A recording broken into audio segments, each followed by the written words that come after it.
Welcome to Ielts listening test. Please do subscribe our YouTube channel, like the video and click on the bell icon for daily listening videos.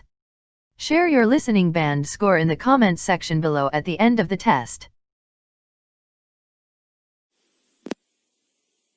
Ielts listening.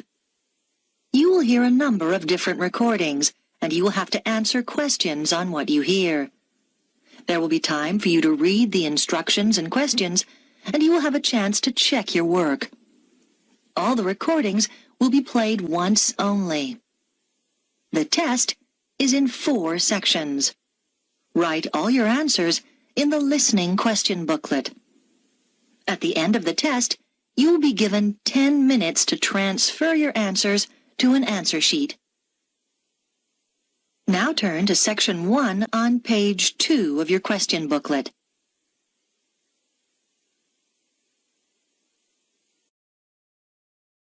Section 1. You will hear a man phoning to inquire about a job vacancy. First, you'll have some time to look at questions 1 to 5.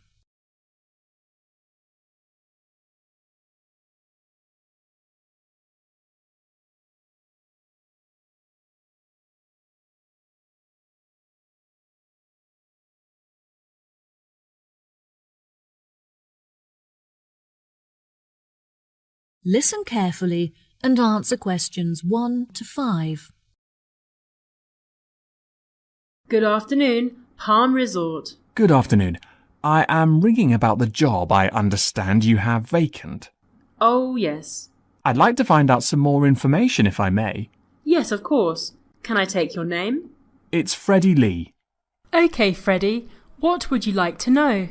First of all, I'd like to know where your resort is located. It's near the city centre on Jamieson Island. That's Jamieson.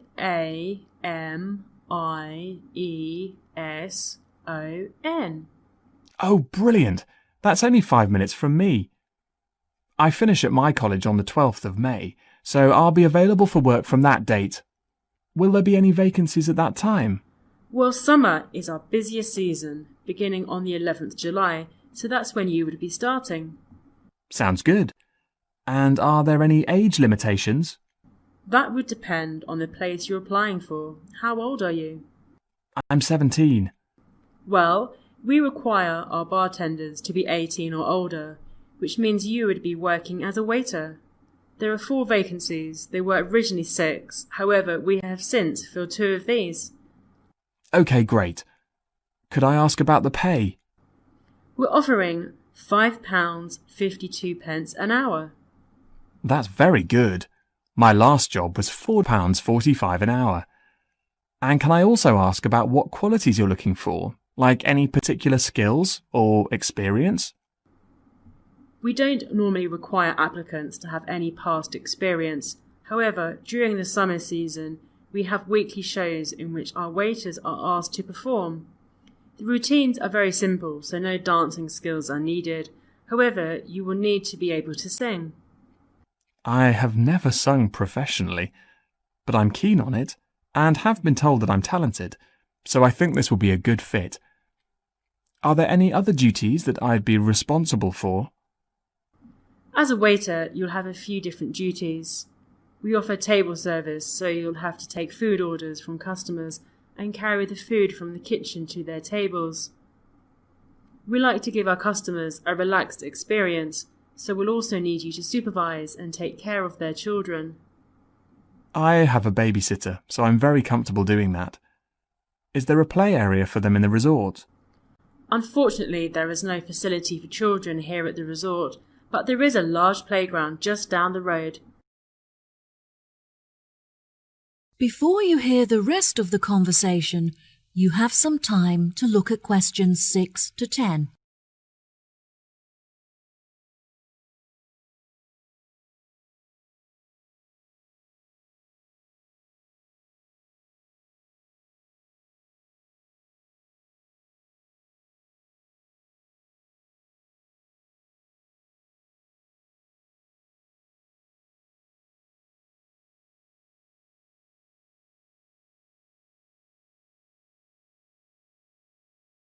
Now listen and answer questions 6 to 10.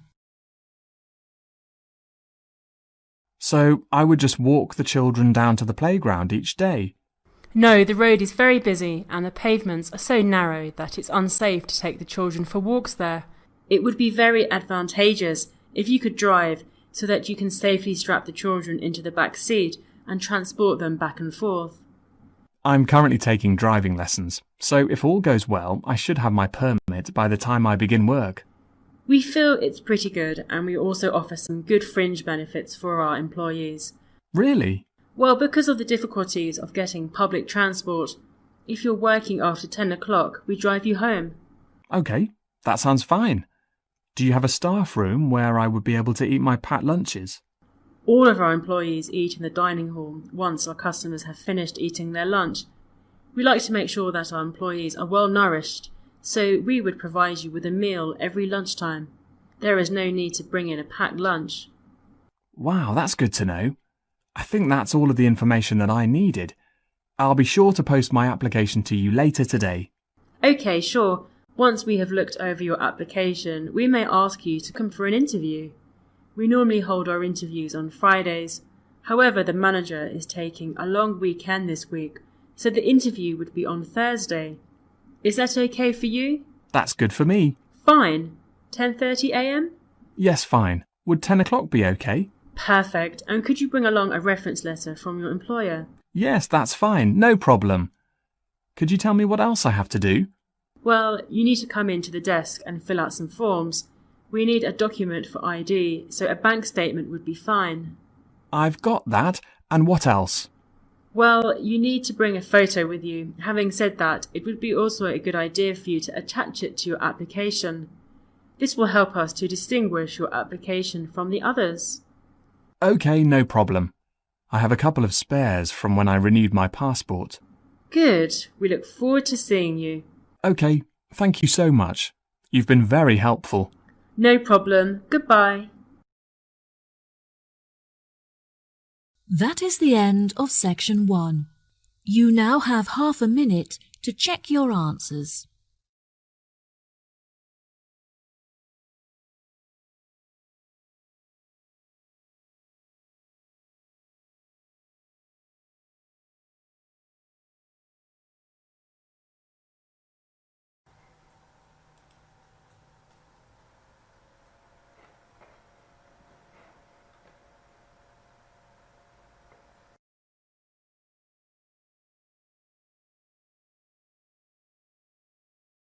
Now turn to section 2.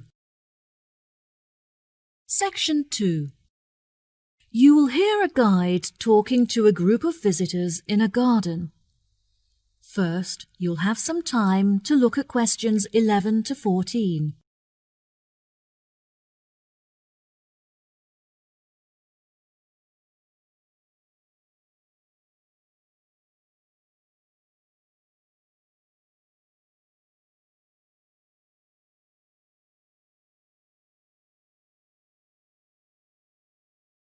Now listen carefully and answer questions 11 to 14.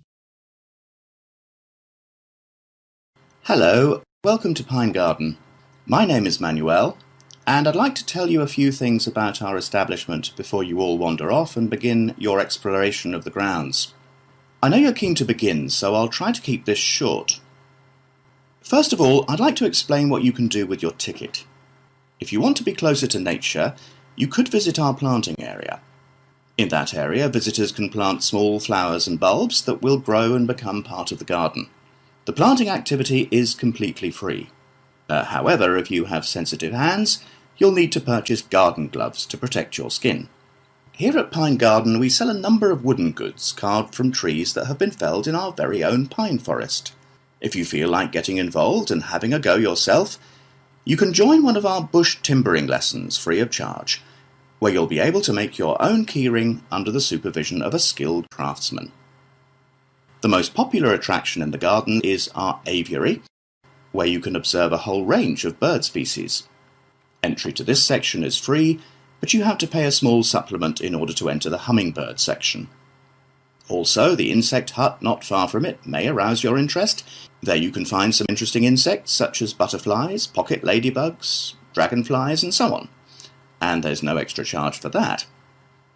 Unfortunately, there are some areas that are temporarily off limits to visitors today.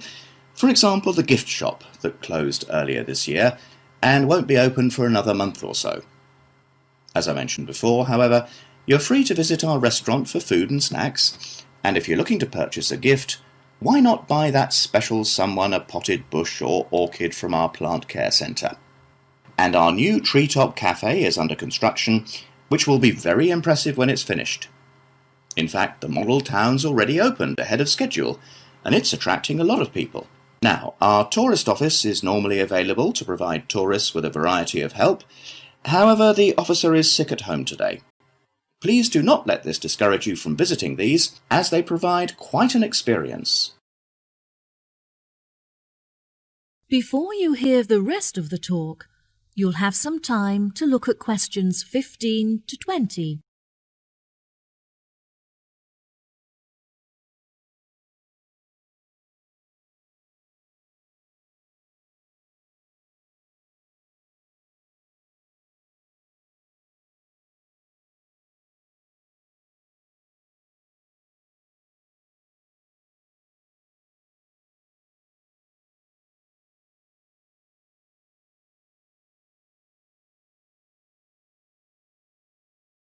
Now listen and answer questions 15 to 20.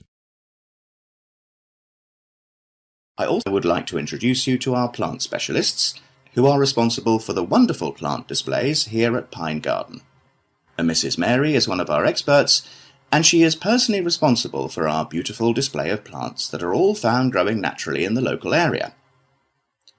Mr. Burson has the difficult task of growing varieties of plants that are suited to much drier and hotter climates than ours, which means we do not have to store water on site. If you visit the glasshouse, you'll be able to see many plants that he has managed to cultivate without the need for rain or irrigation. Mr. Smith is responsible for the produce that you can eat in our restaurant, which ranges from varieties that grow under the ground to those that grow on trees and bushes. Now, Mr. Nooney here is our expert on the most commonly growing plant in the world, grass. You may have noticed how beautifully green and lush our grounds are, thanks to his specialist knowledge. Mr. Scanlon ensures that our soil is full of nutrients, so that the natural habitat is supported and encouraged. He does this by fertilizing the earth with a special formula of his own creation. Finally, I would like to introduce you all to Dr. Mandelson. He is the manager of our landscaping team and works closely with our other experts to ensure that everyone works together to create a landscape that is both beautiful and sustainable. Well, that just about rounds it up. Now, if anyone has any questions... That is the end of section 2. You now have half a minute to check your answers.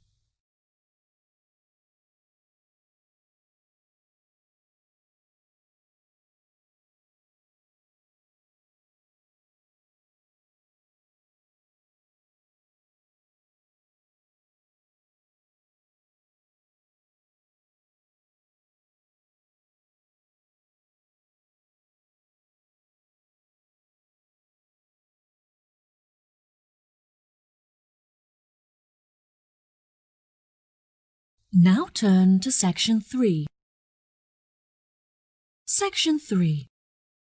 You will hear Sally and Mike, 2 students, and their professor talking about their classwork. First, you have some time to look at questions 21 to 26.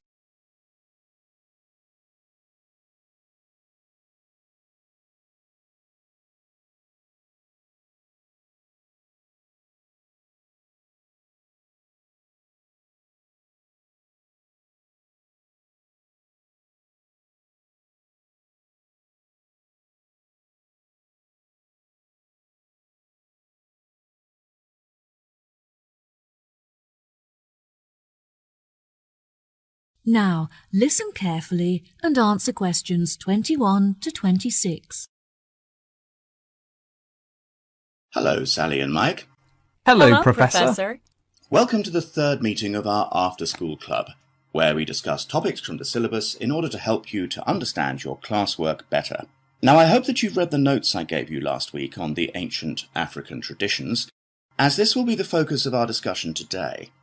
Who can tell me how they were able to recognize different stars? Did they measure the distance between them? No, Sally, I'm afraid that's incorrect. Mike, do you know the answer? Historians used to think that the ancient Africans recognized stars by observing the manner in which they affected each other, but further research showed that they used the location of the stars in order to distinguish one from the other. Well done, Mike. Very good. Can either of you tell me anything about the Wayaka people? They have a lot of money, but do not trust banks to keep it safe. They believe that it's in their best interest to help themselves, not assist others. Instead, the tribe looks after their own finances and generate income from lending money to others in low-interest loans. What problems do the Africans suffer from? They used to suffer greatly from drought. However, they have now developed clever ways of overcoming it by moving to higher land. There are, however, far more predators in these mountainous areas, so it is vital that the Africans learn how to protect themselves in this new environment. Yes, that's right. Also, compared to more developed countries, the Africans are less concerned with their international status, which I find interesting. Very good. What else are the local people concerned with? Unlike other, poorer tribes, they have plenty of nourishing food, and they are able to afford vaccines that prevent them from catching diseases. They historically lived in the west of Africa, although later they were chased off their land by other tribes competing for food and water. It is their hope that they will eventually be able to return to their original homeland. Why has the financial condition of the African people deteriorated? Despite their modern transportation system, they find it very difficult to trade because their tools are not sophisticated enough to mine minerals from the land. They have permission to engage in these commercial activities, so once they have the right tools, they will be able to develop a very large income from trade. Do you think that this new income will stop Africans suffering from starvation in the near future? Unfortunately, I don't think so. They should be able to start trading next year, but they will only have enough income to start growing sufficient food and crops to support the local people in the long-term future. Yes, that's correct.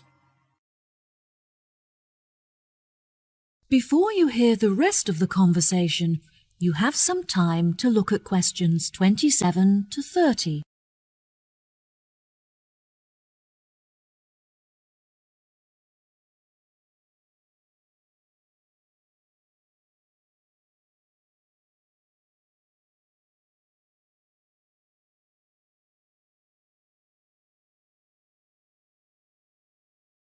Now, listen and answer questions 27 to 30.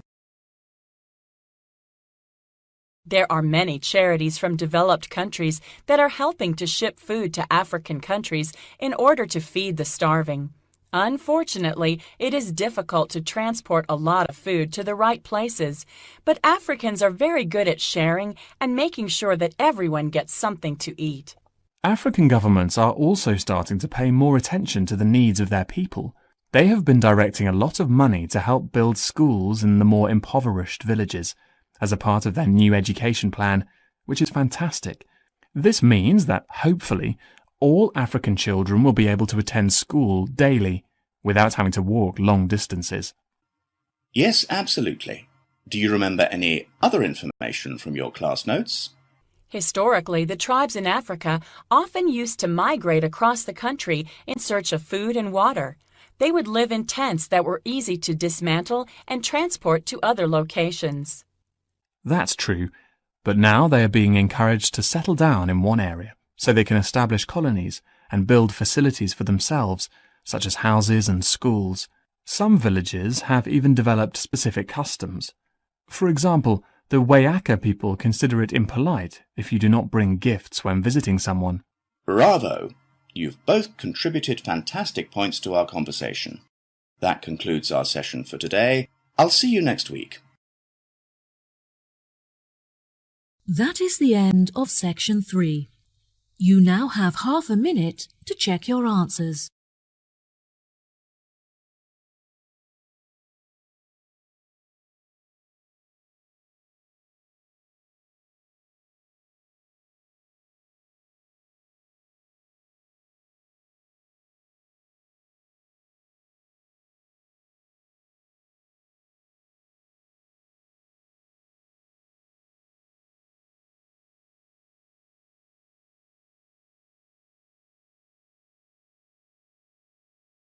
Now turn to section 4. Section 4. You will hear a talk on the research of the sensory systems of different species. First, you have some time to look at questions 31 to 40.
Now listen carefully and answer questions 31 to 40. Good day, ladies and gentlemen. Welcome to the second lecture in our series on animal senses.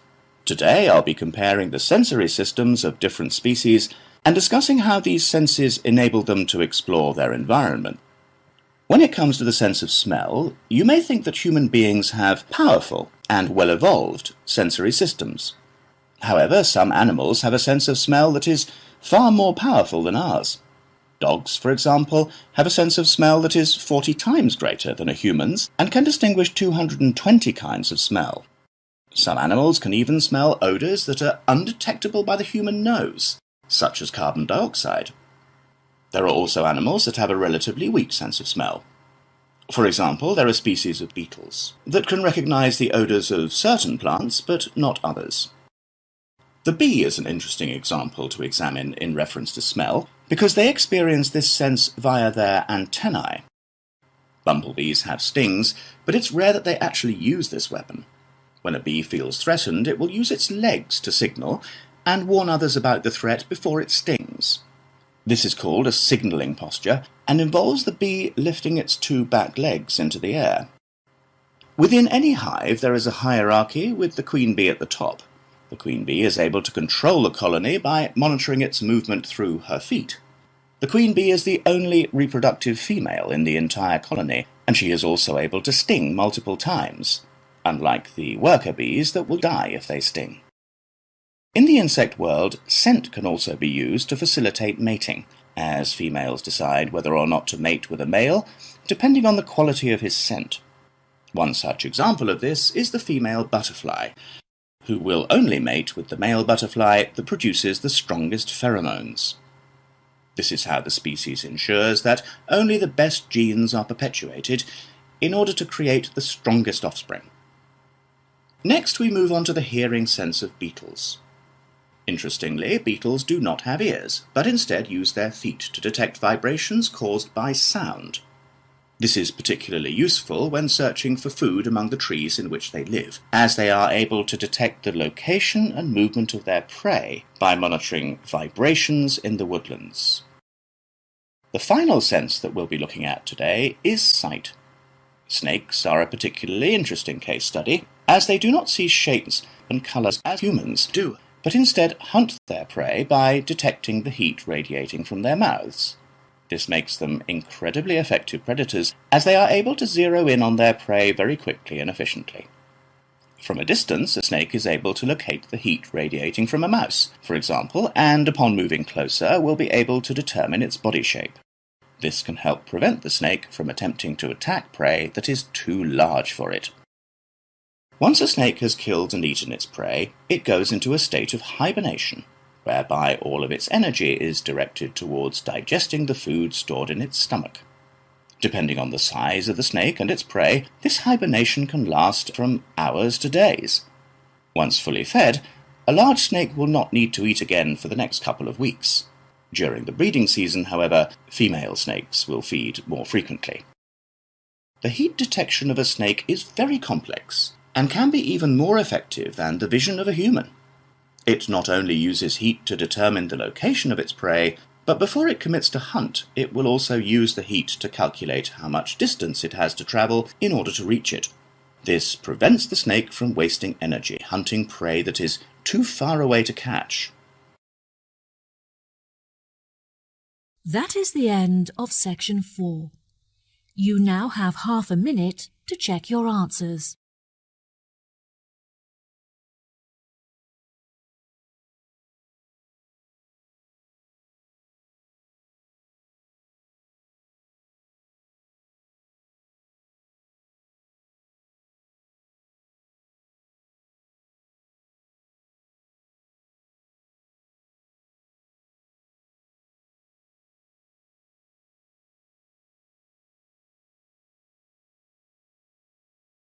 That is the end of the listening test. In the Ielts test, you will now have 10 minutes to transfer your answers to the answer sheet.